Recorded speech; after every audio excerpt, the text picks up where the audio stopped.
Some critics of English generals during and after World War I invoked the phrase, lions led by donkeys.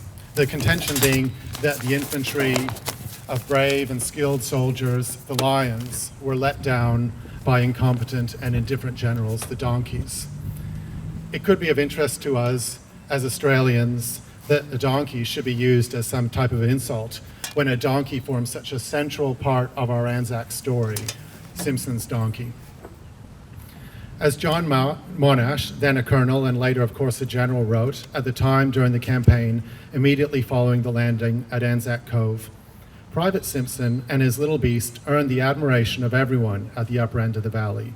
They worked all day and night throughout the whole period since the landing, and the help rendered to the wounded was invaluable. Simpson knew no fear and moved unconcernedly amid shrapnel and rifle fire, steadily carrying out his self-imposed task day by day, and he frequently earned the applause of the personnel for his many fearless rescues of wounded men from areas subject to rifle and shrapnel fire. That donkey's name was Duffy, though it is likely several were used by Simpson in the 24 days before his landing on the 25th of April and his death by machine gun fire. We believe the other donkeys were probably called Murphy, Jenny, and Abdul, or perhaps it was the same donkey with several different names. Simpson and his donkey, or donkeys, are poetically emblematic of the many individual animals that have worked with servicemen and women: donkeys, horses, pigeons, camels, mules, dogs, cats, and others.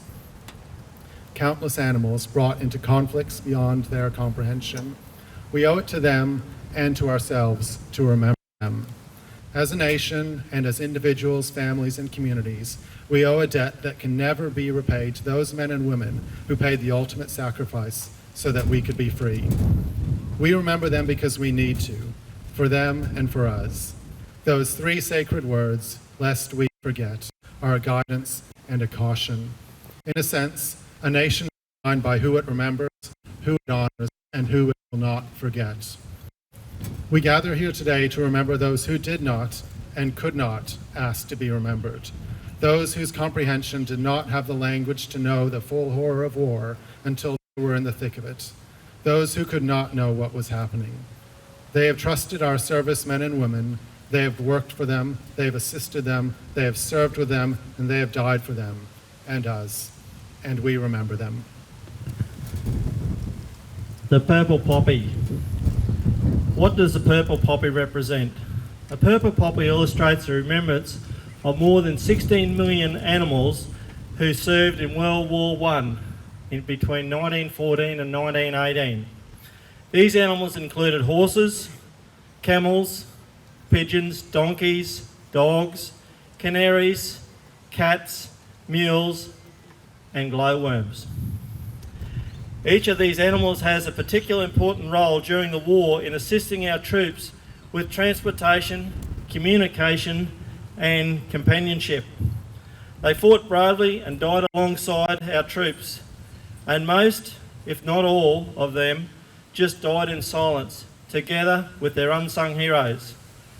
Unfortunately, most of these animals had breathed their last breath in the very same battlefields they were brought in to serve.